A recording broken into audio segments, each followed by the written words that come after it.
For all things are for your sakes. Lahat ng yan.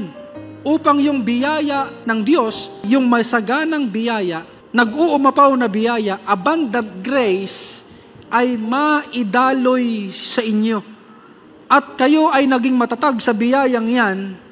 Ang biyayang yan ang magbibigay sa inyo ng rason upang kayo ay maging mapagpasalamat.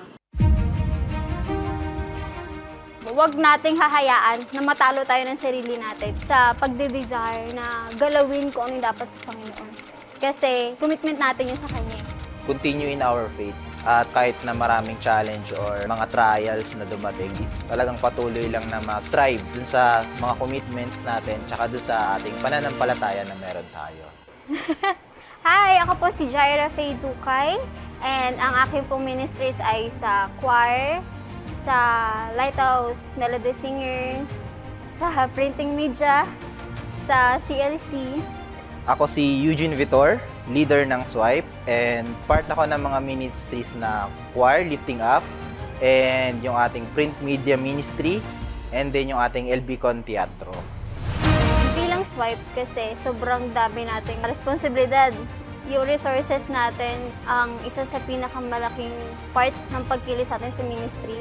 And bilang isang ate na kailangan ko magtabi sa allowance sa mama, sa kapatid ko, mga bayarin sa bahay, syempre, kailangan natin unahin yung pagbibigay.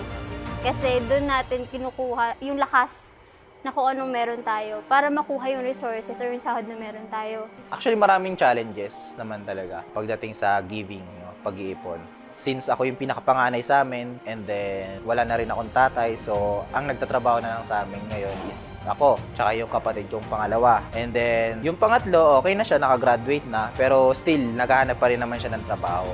Tapos yung pagpo-provide nung mga pamasa-pamasahin sa interview, yan, kami pa yon. Hindi siya madali, lalo no, syempre yung isa kong kapatid is nagkaroon din na partner na, nag-separate na rin siya sa amin. So nag-end up na ako na yung nagpo-provide din sa family. So yan, isa din sa parang biglaang naging challenge din sa akin yan. Kasi yung dati kong katuwang dun sa mga responsibility sa bahay, ngayon meron na rin yung sariling family na kailangan niya mag-provide. So lahat na ngayon ng mga responsibilities mostly na pupunta na rin sa akin. Actually, meron din mga ilan sa family members na nagkasakit din na kailangan bilan ng mga medication. I praise God na nalagpasan din naman namin at hindi ko nagalaw yung iniipon ko para sa aking first fruit Thanksgiving. Ang galing lang talaga kasi hindi kami pinabayaan ng Panginoon dun sa part na yon.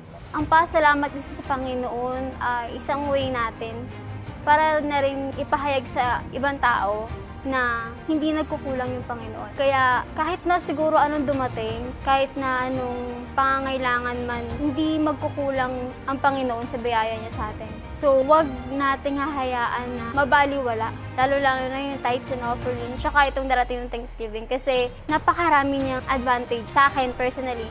Siyempre, patience. Temperance. Kapag may gusto kang kunin, may gusto kang bilhin, kailangan mo muna pigilin yung sarili mo. Diba? Kasi kailangan natin ibigay kung ano yung nararapat para sa Panginoon. Kaya ayun, huwag nating hahayaan na matalo tayo ng sarili natin sa pagde-desire na galawin kung ano yung dapat sa Panginoon. Kasi commitment natin yun sa Kanya.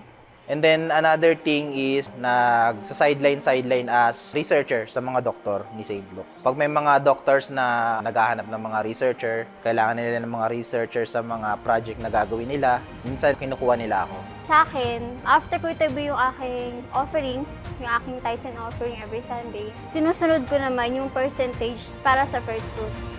Siguro ba alam to na lahat na wala ako last year. And malaki pa salamat ako sa Panginoon na binigyan niya ako ng pagkakataon ulit makapagpasalamat sa Kanya sa pamamagitan ng first fruits Thanksgiving. After ng aking tithes and offering na 10%, 5% sa aking offering, nagkatabi ako na at least 20% para sa first fruits ko na galing sa sahod ko. And syempre, pagka may pumasok galing sa iba-ibang resources, halimbawa kung nakapagbenta ako ng accessories, since binalik ko siya ulit, kukuhaan ko nun yung another 20% para maidagdag ko sa first fruits ko.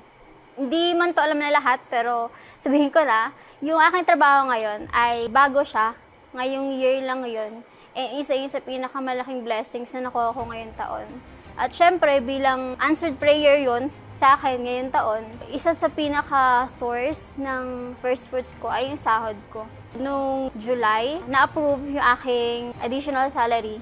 And syempre, bilang isang pasalamat sa Panginoon, kailangan ko rin lakihan yung pagbibigay ko. Syempre, yung mga bayarin.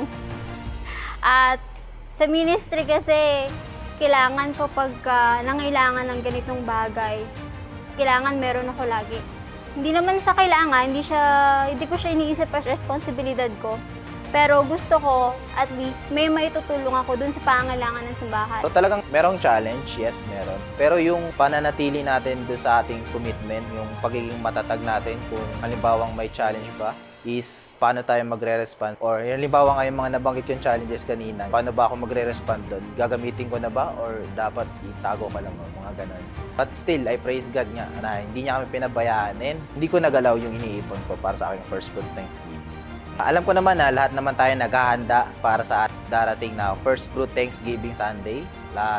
Iba-iba ang paghahanda natin, mga adults, young people, mga swipe, no? Ilan sa atin talaga naghahanap ng mga sideline para makapag-ipon. No? Isa lang siguro masasabi ko is continue in our faith at patuloy na kahit na maraming challenge or mga trials na dumating is talagang patuloy lang na mag-strive dun sa mga commitments natin tsaka dun sa ating pananampalataya na meron tayo. Alam mo nakakarami na napakalaking struggle yung nangyari sa akin last year. Pero pinilig ako ng Panginoon sa pananambahan. At isa yun sa dahilan para maging tama yung puso ko sa pagpapasalamat.